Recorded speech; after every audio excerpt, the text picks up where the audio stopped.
ರಾಜ್ಯದಲ್ಲಿ ಮತ್ತೆ ಮುಂಗಾರು ಚುರುಕುಗೊಂಡಿದ್ದು, ಕಳೆದ 2 ದಿನಗಳಿಂದ ಬೆಂಗಳೂರು ಸೇರಿದಂತೆ ರಾಜ್ಯದ ಹಲವು ಜಿಲ್ಲೆಗಳಲ್ಲಿ ಭಾರೀ ಮಳೆಯಾಗುತ್ತಿದೆ. ನೈಋತ್ಯ ಮಾನ್ಸೂನ್ ದಕ್ಷಿಣ ಪರ್ಯಾಯ ದ್ವೀಪದಲ್ಲಿ ಸಕ್ರಿಯವಾಗಿದ್ದು, ಕರ್ನಾಟಕ, ಕೊಂಕಣ ಮತ್ತು ಗೋವಾದ ಕೆಲವು ಭಾಗಗಳಲ್ಲಿ ಭಾರೀ ಇಲ್ಲವೇ ಅತಿ ಭಾರೀ ಮಳೆಯಾಗುವ ಸಾಧ್ಯತೆಯಿದೆ.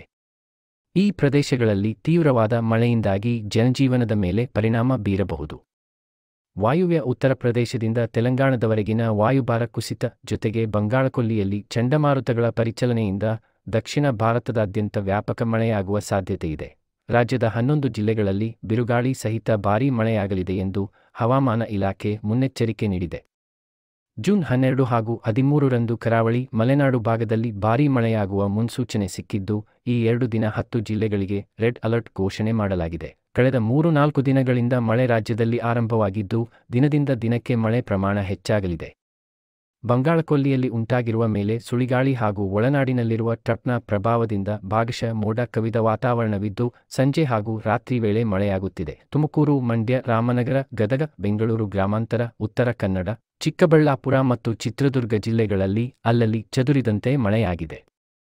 ಧಾರವಾಡ, ಬೆಳಗಾವಿ, ಶಿವಮೊಗ್ಗ, ರಾಯಚೂರು, ಹಾವೇರಿ, ವಿಜಯನಗರ, ಕೋಲಾರ, ವಿಜಯಪುರ, ಕೊಡಗು, ಯಾದಗಿರಿ, ಮೈಸೂರು, ಬಾಗಲಕೋಟೆ, ಬಳ್ಳಾರಿ, ಚಿಕ್ಕಮಗಳೂರು, ಕೊಪ್ಪಳ, ಚಾಮರಾಜನಗರ, ಹಾಸನ ಜಿಲ್ಲೆಗಳ ಕೆಲವೆಡೆ ಮಾತ್ರ ಮಳೆಯಾಗಿದೆ. ಹವಾಮಾನ ಮುನ್ಸೂಚನೆ ಪ್ರಕಾರ ರಾಜ್ಯದಲ್ಲಿ ಸಾಮಾನ್ಯ ಮುಂಗಾರು ಮುಂದುವರೆಯಲಿದೆ. ಇಂದಿನಿಂದ ಮಳೆಯ ಪ್ರಮಾಣ ಮತ್ತಷ್ಟು ಹೆಚ್ಚಾಗಲಿದೆ. ದಕ್ಷಿಣ ಒಳನಾಡಿನಲ್ಲಿ ವ್ಯಾಪಕ ಪ್ರಮಾಣದ ಮಳೆಯಾಗುವ ಸಾಧ್ಯತೆಗಳಿವೆ. ಉತ್ತರ ಕರ್ನಾಟಕ, ಕಲ್ಯಾಣ ಕರ್ನಾಟಕ, ಕರಾವಳಿ ಮತ್ತು ಮಲೆನಾಡು ಜಿಲ್ಲೆಗಳಲ್ಲಿ ಹಗುರದಿಂದ ಸಾಧಾರಣ ಮಳೆಯಾಗುವ ಮುನ್ಸೂಚನೆಗಳಿವೆ.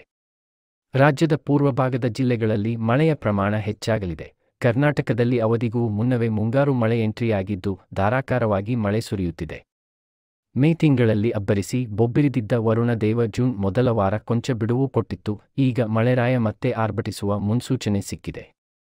ಕರಾವಳಿ, ಉತ್ತರ ಒಳನಾಡು ಮತ್ತು ದಕ್ಷಿಣ ಒಳನಾಡಿನ ಬಹುತೇಕ ಜಿಲ್ಲೆಗಳಲ್ಲಿ 2 ಭಾರೀ ಮಳೆಯಾಗುವ ಸಂಭವ ಇದೆ ಎಂದು ಹವಾಮಾನ ಇಲಾಖೆ ಮುನ್ಸೂಚನೆ ನೀಡಿದೆ.